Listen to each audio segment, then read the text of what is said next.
Muy buenas tardes, amados hermanos, amigos y todas las personas que ven esta prédica.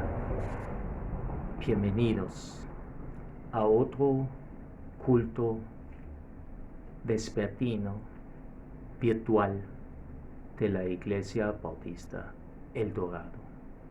Sean todos bienvenidos. Oremos. Padre Santo, Padre bueno, te damos gracias por ese hermoso tiempo que tú nos permites de alimentarnos por tu santa palabra, Señor. Damos gracias por todos aquellos que escuchan ese mensaje, sea donde estén, Señor, y sobre todo nos alegremos y nos gozamos en aquellas personas que ven hoy por primera o por segunda vez esta prédica. Te pedimos perdón por nuestras ofensas, Señor, y te pido, Padre Santo, que por medio de tu Santo Espíritu tú me asistas de apacentar tu grey. Tome control de mi mente y de mis palabras, que sean solamente palabras tuyas que fluyen de mi boca. En el nombre de Jesús oramos. Amén y amén. Amados, en el mensaje de la semana anterior hemos visto, por un lado, la violencia de los enemigos israelitas de Pablo para lincharlo y sacarlo del templo, y por otro lado vimos la actitud de los levitas encargados del servicio del templo, cerrando las puertas del templo. A ellos no les preocupaba la salud o el bienestar de Pablo, ellos estaban preocupados que no pase ningún asesinato dentro del templo, porque eso será como una gran contaminación. Eso fuera algo horrible para ellos, ¿verdad? El mensaje de hoy es titulado El rescate de Pablo por los soldados romanos y el tribuno sorprendido. La primera porción de la lectura de hoy lo vemos en los versículos 31 al 36 en el capítulo 21 del libro de Hechos. El rescate de Pablo. Hechos 21, versículos 31 al 36, y dice la palabra de Dios. Y procurando ellos matarle, se les avisó al tribuno de la compañía que toda la ciudad de Jerusalén estaba alborotada. Tomando luego soldados y centuriones, corrió a ellos, y cuando ellos vieron al tribuno y a los soldados, dejaron de golpear a Pablo. Entonces, llegando el tribuno, le prendió y le mandó atar con 2 cadenas y preguntó quién era y qué había hecho. Pero entre la multitud, unos gritaban una cosa y otros otra. Y como no podía entender nada de cierto a causa del alboroto, le mandó llevar a la fortaleza. Al llegar a las gradas, aconteció que era llevado en peso por los soldados a causa de la violencia de la multitud, porque la muchedumbre del pueblo venía detrás gritando, muera. Hermanos, vamos a analizar versículo por versículo lo que está en la palabra de Dios. En el versículo 31, y procurando ellos matarle, se le avisó al tribuno de la compañía que toda la ciudad de Jerusalén estaba alborotada. Ahí vemos, en ese versículo, vemos la intención de una turba de linchar a Pablo. Pero también vemos que toda la ciudad de Jerusalén estaba alborotada. Y hermanos míos, eso yo creo no es la primera vez que una ciudad está alborotada donde estaba Pablo de visita. Y vamos por favor a comparar enseguida este evento con lo que está escrito en Hechos capítulo 19 en los versículos 23 al 29. Eso es el relato sobre el alboroto en Éfeso. Y vamos a ver qué dice el doctor Lucas en Hechos, capítulo 19, versículo 23 al 29. Hubo por aquel tiempo un disturbio no pequeño acerca del camino. Bueno, hermanos, cuando en la Biblia dice un disturbio no pequeño, en buen panameño eso ha sido un gran revolú. había gente en la calle gritando, tirando piedra y haciendo disturbio, desorden, se formó el desorden. Porque un platero llamado Demetrio, que hacía de plata templecillos de Diana, daba no poca ganancia a los artífices. Ahí vemos la idolatría que dio mucho dinero a esos personas, plateros, ¿verdad? Y el jefe de ellos, Demetrio, con unos templecillos a la diosa Diana, a los cuales, reunidos con los obreros del mismo oficio, dijo: varones, sabéis que este oficio obtenemos nuestra riqueza, no es ganancia, no es salario, no es ingreso, sino están hablando de riquezas, imagínense ustedes. Pero veis y oís que este Pablo, no solamente en Éfeso, sino en casi toda Asia, ha apartado a muchas gentes con persuasión, diciendo que no son dioses los que se hacen con las manos. Sabemos que Pablo hablaba siempre del Dios verdadero, del único Dios y del Salvador, el único Salvador. Él predicó el evangelio del arrepentimiento y de la salvación. Él no dudaba de decir la verdad bíblica, como él ha sido instruido por el mismo Señor y por todas las personas que le han enseñado, y él creció espiritualmente para dar todos esos discursos y la enseñanza que ha dado, sobre todo a los gentiles. Pablo es el apóstol para los gentiles, por ende también debe ser un ejemplo para nosotros. Versículo 27. Y no solamente hay peligro de que nuestro negocio venga a desacreditarse, sino también que el templo de la gran diosa Diana sea estimado en nada, y comienza a ser destruido la majestad de aquella a quien venera toda Asia y el mundo entero. Obviamente eran paganos, ¿verdad? Tenían sus decenas de dioses, pero sobre todo la diosa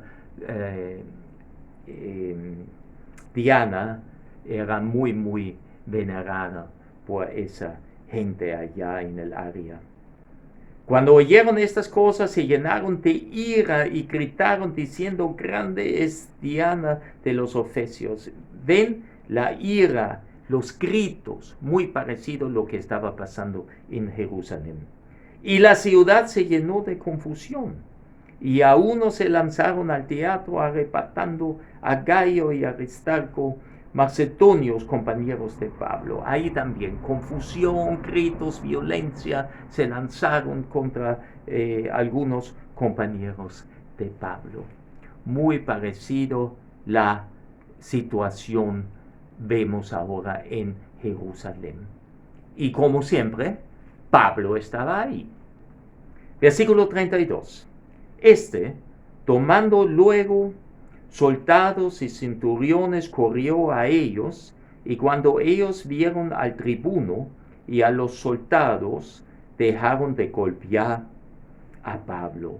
Bueno, aquí vemos la intervención inmediata de parte del tribuno. El tribuno hoy por hoy será un coronel, y él comandaba una compañía, que quiere decir a 1000 soldados romanos. Eso era el orden de orden militar,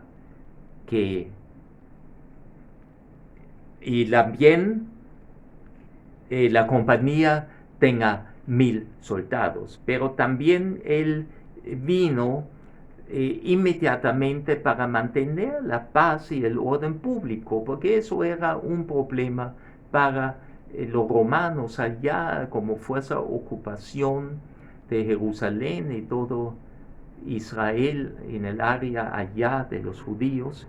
No pueden permitir el levantamiento de personas, de órdenes.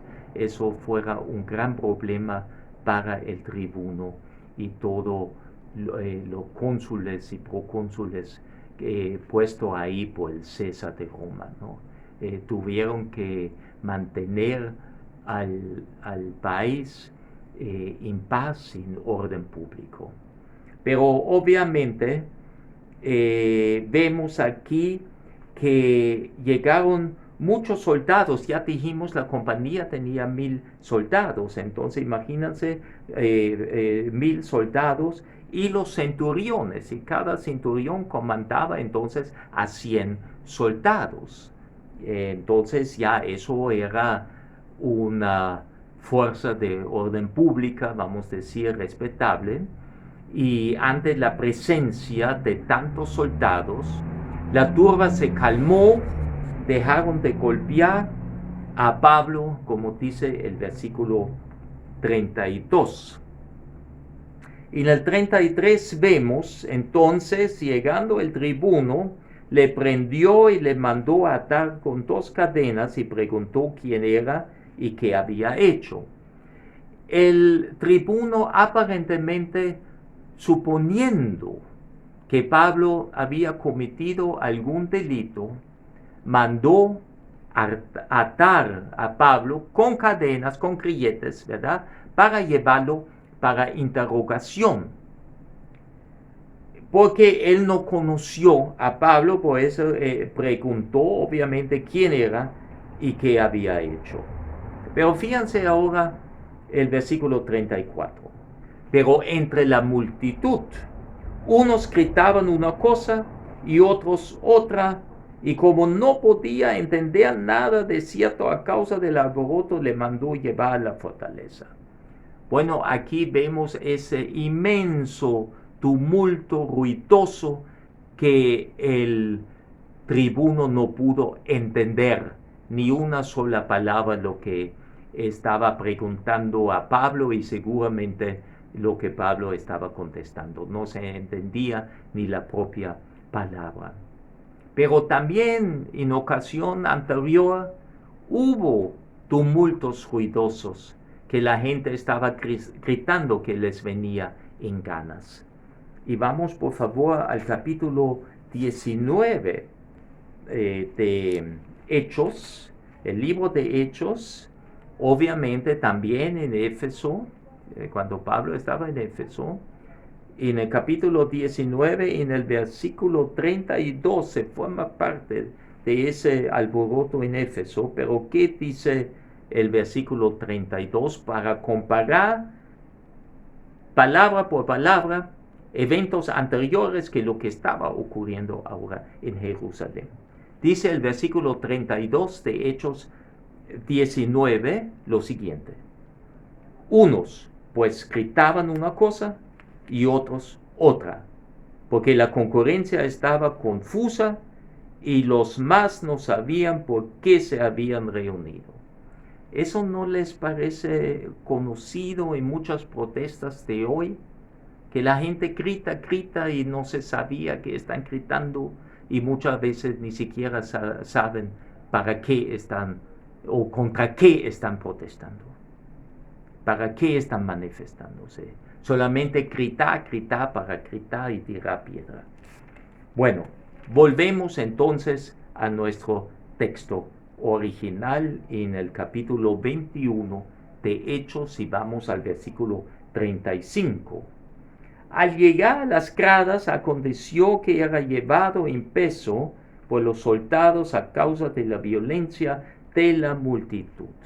Bueno, hermanos, amados oyentes, amigos todos, después de ser llevado a la fortaleza, muy custodiado y protegido por soldados, a causa de la gran violencia de la turba, tenían los soldados verdaderamente escoltarlo, protegerlo contra la turba, porque corría el riesgo de ser arrebatado por la turba de los soldados, ¿no? Y como dicen aquí, fue llevado en peso por los soldados, o sea, muy protegido, muy custodiado. Y obviamente en esa fortaleza habían unas gradas donde también en ese caso el tribuno falló en derecho, ¿no? Eso era como el juzgado en esos tiempos de parte de los romanos. Entonces en el versículo 36, porque la muchedumbre del pueblo venía detrás gritando, muera. El pueblo, esa turba, estaba siguiendo a los soldados romanos cuando llevaron custodiado a esa fortaleza, que era una torre con nombre Antonia, y de ahí ellos podrían ver, estaba como en una colina, y podrían ver todo el área del templo, ¿no? Ella tenía la mejor vista para controlar obviamente a la ciudad, y cualquier movimiento raro, los soldados estaban inmediatamente presentes. Pero en ese versículo 36 vemos ese fanatismo y la persecución del pueblo que venía atrás de Pablo, ¿verdad? Esa persecución y fanatismo contra Pablo, y fíjense el grito de ellos, muera. Eso me recuerda en cierta manera, amados, nos tiene que recordar inmediatamente ese mismo grito que fue lanzado a nuestro Señor Jesucristo contra Jesús, y lo vemos, por ejemplo, muy bien en el Evangelio según Marcos, en el capítulo 15, Marcos 15, el versículo 13, donde dice, y ellos volvieron a dar voces, crucifícale. Obviamente Pablo no era Jesús, pero qué grito más similar que hizo el pueblo, esa turba que estaba en el tiempo de Jesús, exigiendo la crucificación del Salvador, del Cristo, del Mesías, y aquí la turba sigue y exige o grita y se expresa que Pablo muera. En la segunda parte de la prédica de hoy vemos que el tribuno se sorprende. Y vemos a los versículos 37 al 39. Dice la palabra, cuando comenzaron a meter a Pablo en la fortaleza, dijo al tribuno, ¿se me permite decirte algo? Y él dijo, ¿sabes griego? ¿No eres tú aquel egipcio que levantó una sedición antes de estos días y sacó al desierto los 4,000 sicarios? Entonces dijo Pablo, yo de cierto soy hombre judío de Tarso, ciudadano de una ciudad no insignificante de Cilicia, pero te ruego que me permitas hablar al pueblo. Hermanos, oyentes, amigos, en el versículo 37 vemos que por ese tumulto inmenso, por ese tumulto ruidoso, no se pudo realizar el interrogatorio. El tribuno no entendía una sola palabra durante ese interrogatorio. Entonces Pablo fue llevado a la fortaleza, y ya yo lo mencioné anteriormente, esa fortaleza era una torre llamado Antonia, con todo vista sobre Jerusalén y el área del templo. Pero observen también en ese mismo versículo 37, cuando Pablo dice, se me permite decirte algo, ahí vemos y podemos observar la cortesía y la humildad con que pide Pablo permiso para hablar. Pero también el tribuno, y ya también lo he mencionado anteriormente, hoy será un coronel, se sorprende que Pablo habla el idioma griego. El idioma griego era el idioma allá en ese tiempo, aparte del hebreo y del arameo, que se hablaba en ese tiempo en el Imperio Romano, allá en la ocupación de Jerusalén y el país, y de la gente de más alto nivel, de la gente educada, ¿verdad? Y vamos entonces al 38. ¿No eres tú aquel egipcio que levantó una sedición antes de estos días y sacó al desierto los 4,000 sicarios? Mira, eso era una confusión tremenda. El tribuno lo ha confundido a Pablo con un sedicioso peligroso que supuestamente desapareció, y con él 4,000 personas. Imagínense ese levantamiento. Eso era un peligro para el Imperio Romano. Entonces el tribuno pensó que Pablo era aquel egipcio, porque fíjense que no eres tú aquel egipcio. Él pensó que los judíos lo han reconocido, y pensó en ese levantamiento que estaba en ese tiempo. Y imagínense 4,000 sicarios. Eso era tremendo, pero se desapareció, no se sabe más detalles, y ahí era un error, una confusión del tribuno, pensando que Pablo era ese sedicioso. Pero en el versículo 39 vemos que Pablo rectifica la equivocación del tribuno y le da toda la información directa y exacta de sí mismo, cuando dice: yo de cierto soy hombre judío de Tarso, ciudadano de una ciudad no insignificante de Cilicia. No habla para glorificarse él de su ciudadanía romana, sino él habla para describir con exactitud su país y la ciudad en que nació. Y al final pide y ruega para que el tribuno le permita hablar al pueblo. Como enseñanza del pasaje de hoy, hermanos amados, amigos oyentes, en el pasaje bíblico de hoy vemos a Pablo primeramente ser rescatado de sus enemigos israelitas por soldados romanos, quienes eran enemigos de los israelitas como fuerza de ocupación. Y ahí aprendemos una cosa muy importante. Dios puede en su soberanía usar a cualquier medio para cuidar a los que le sirven.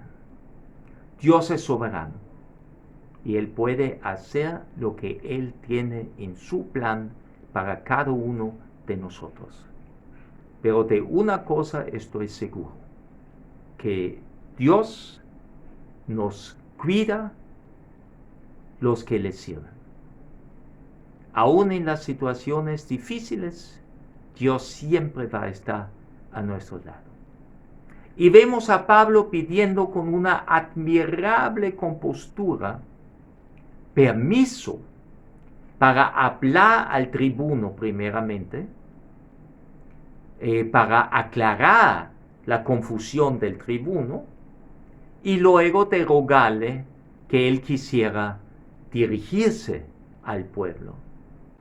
Y sin duda, esa admirable compostura de Pablo en una situación tan difícil nos muestra que Dios da a los suyos denuedo, valentía, fortaleza, aún en momentos muy difíciles.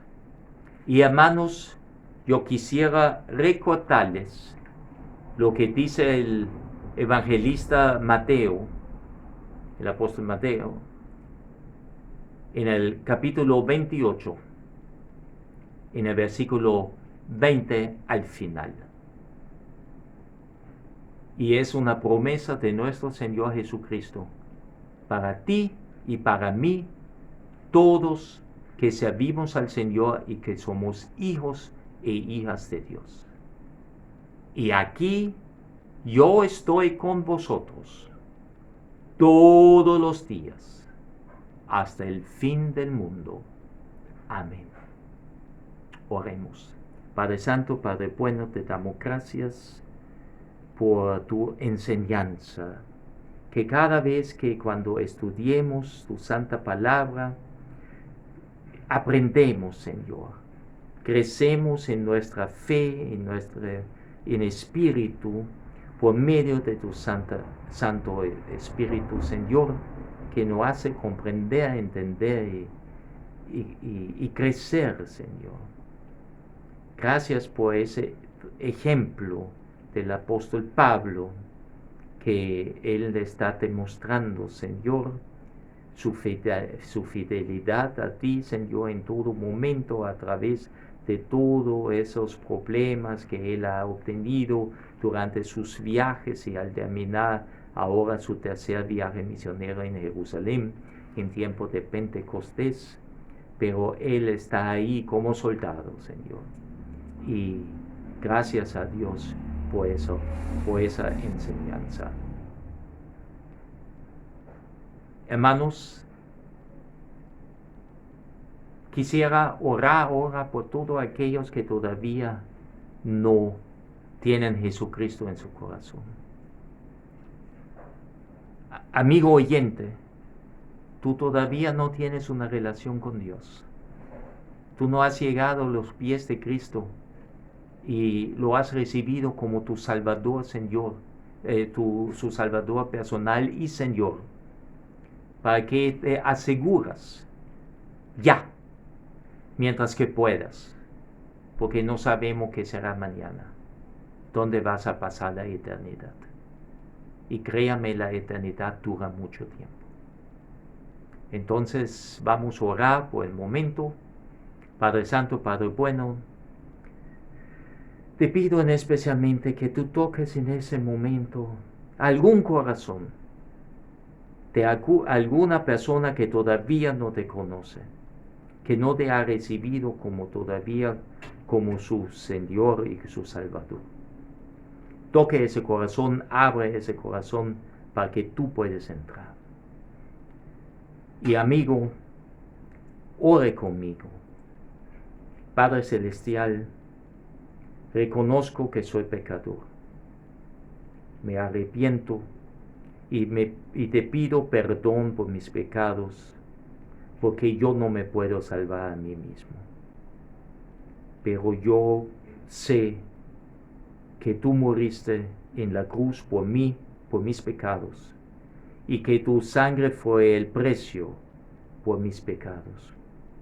Pero también creo que tú resucitaste al tercer día, venciendo también a la muerte, y por tanto, por ese perdón en la cruz y la victoria sobre la muerte, yo tengo acceso en el día de mañana de estar en tu presencia. Yo quiero ser tu hijo, yo quiero ser tu hija, y yo quiero seguirte. En el nombre de Jesús oro. Amén y amén. Hermanos míos, llegó el momento también de celebrar la Cena del Señor. Nosotros tenemos como costumbre celebrar la Cena del Señor el primer domingo de cada mes. Y me permite ahora presentar el pan y el jugo de la vid.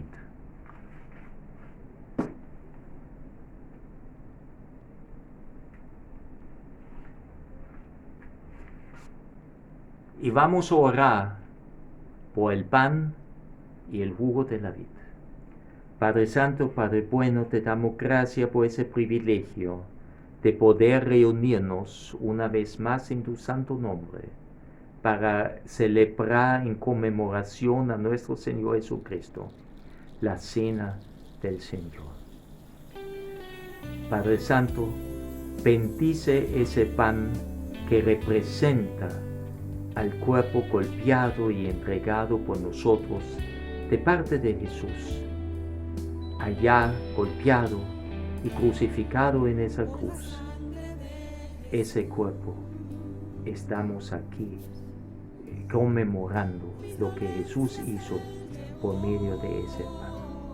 Pero también esta copa del jugo de la vid que representa a la sangre derramada de nuestro Señor, que representa el nuevo pacto que el Señor Jesús hizo y Dios hizo con el hombre por el sacrificio perfecto del Cordero sin mancha que quita el pecado del mundo. Bendice el pan, bendice ese jugo de la vid y lo hagamos en la memoria de nuestro Señor. Amén.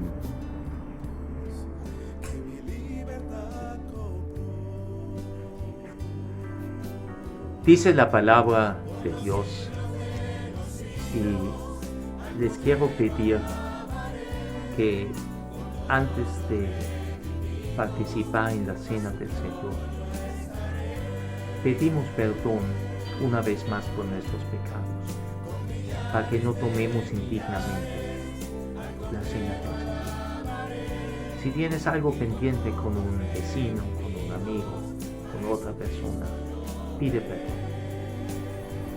Y si alguien te ofendió, perdona a esa persona, porque Dios no perdona si nosotros no perdonamos. Y dice entonces la palabra de Dios en la primera carta de Pablo a los Corintios, donde él escribe cómo se debe celebrar la cena del Señor. Porque yo recibí del Señor lo que también os he enseñado, que el Señor Jesucristo, la noche que fue entregado, tomó pan, habiendo dado gracias, lo partió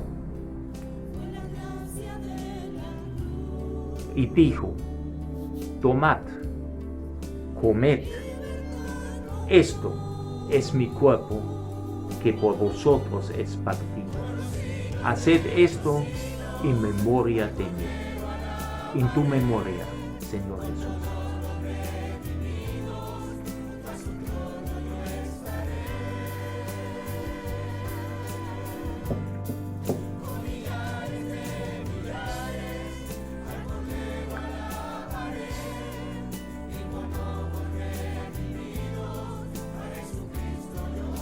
Asimismo, también tomó la copa, después de haber cenado, diciendo: esta copa es el nuevo pacto de mi sangre. Haced esto todas las veces que la bebieres en memoria de mí. Así pues, todas las veces que comieres este pan y bebieres esta copa, la muerte del Señor anunciáis hasta que Él venga. Ven, Señor Jesús.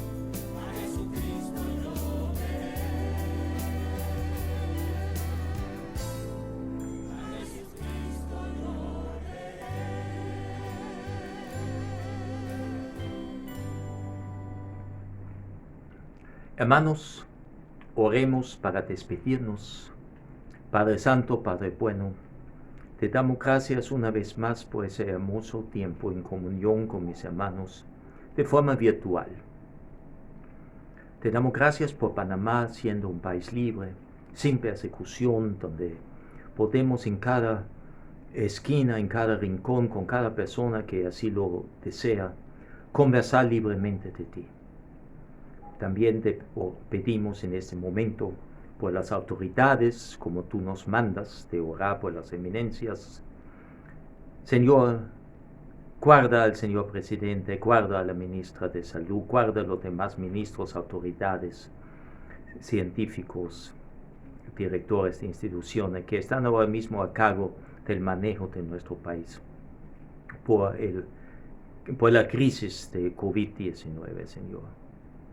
Dele participación en tu divina sabiduría, Señor, y que pueden llevar el país a un buen rumbo.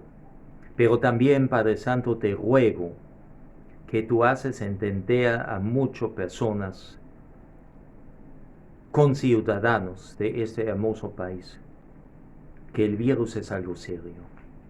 Que el virus no se ve, no tiene olor, pero puede ser mortal. Y se contagia uno en la manera menos pensada.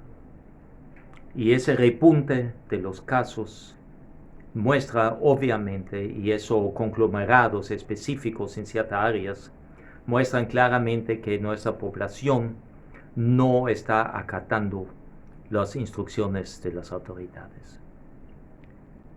Es un pueblo desobediente y si las cosas siguen así, las autoridades van a tener que tomar otra vez medidas más restrictivas, Señor, porque tenemos que proteger a la mayoría de la población. Y te doy gracias y te pido especialmente a todos aquellos que brindan en una u otra forma servicio en ese tiempo de COVID-19. Sea el personal médico, el personal de enfermería, laboratoristas, auxiliares, tecnólogos, administrativos, personal de aseo, Señor. Al igual todo el personal del departamento de aseo, los conductores y los recolectores de basura que tratan de mantener a nuestra ciudad limpio y por ende traer salud a nuestro pueblo, Señor, al igual los conductores de los buses, del metro, de los camiones que traen de otras provincias alimentos a la ciudad capital, a los taxis, a los Uber, Señor, a cualquier otro medio de transporte, Señor, que te damos gracias por ese servicio que están prestando y bendícelos, Señor, guárdalos, Señor, protégelos contra la infección de ese virus, Señor, y si se enferman, Señor, permite que se salvan y se recuperan pronto, Señor, y que se levantan de la cama, Señor. Pero también te pedimos muy especialmente por la familia Alas, que están infectados del coronavirus, Señor. La hermana Ana ya salió del hospital, gracias a Dios, se encuentran en cuarentena domiciliaria para supervisión del MINSA, pero están mejorando. Al igual te pedimos por el hermano Ricardo Jurado y su familia, que también hay casos de coronavirus. El hermano Ricardo tiene el virus y te pedimos que no se propaga en esa familia, Señor. Para ti es toda la honra y gloria y alabanzas y adoración, Señor. Pero también te pido que tú nos guardes en esta semana que comienza en el día de hoy, que no faltes en nuestros hogares, que no falte tu divina provisión, porque tú sabes mejor que nadie qué necesitamos y qué nos conviene. Te damos gracias en todo momento por lo que viene de lo alto, Señor, y te reconocemos como el verdadero Rey de Reyes y Señor de Señores. En el nombre de Jesús oramos. Amén y amén. Muy buenas tardes y Dios sigue bendiciendo.